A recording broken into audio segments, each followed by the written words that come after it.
புனித ஸ்டீபனுக்கு அர்ப்பணிக்கப்பட்ட ஒரு ரோமன் கத்தோலிக்க தேவாலயமாகும்.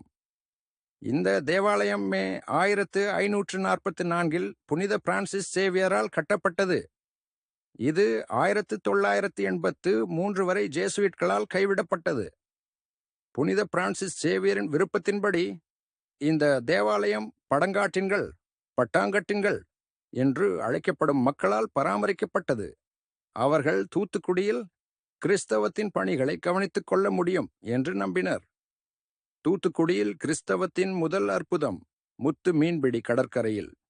புனித பிரான்சிஸ் சேவியரின் முதல் அதிசயம் 1542 புனித பிரான்சிஸ் சேவியர் முதலில் கிராமத்திற்கு வருகை தந்தபோது நிகழ்ந்தது. பதங்காட்டி, பட்டம் கட்டி பெண்மணி ஒருவர் கிட்டத்தட்ட 3 நாட்கள் பிரசவ வேதனையில் இருந்தார். அவர் அவளையும் அவரது குடும்பத்தினரையும் ஞான ஸ்நானம் செய்தார். சிறிது நேரத்திற்குள் அவள் ஒரு குழந்தையை பெற்றெடுத்தாள். இந்த அதிசயத்தின் காரணமாக இந்த கிராமம் முழுவதும் அதன் தலைவர்கள் மற்றும் நாட்டின் இளவரசருடன் கிறிஸ்தவ மதத்திற்கு மாறியது. அதன் பிறகு அவர் பல முறை கிராமத்திற்கு விஜயம் செய்தார். இரண்டாவது அதிசயம் பிரான்சிஸ் சேவியர் இதுவரை செய்த மிகப்பெரிய அதிசயம் என்று நம்பப்படுகிறது.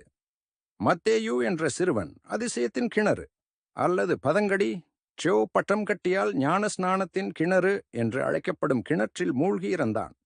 மேலும் திருப்பலிக்கு சற்று முன்பு தேவாலயத்திற்குள் கொண்டு வரப்பட்டான்.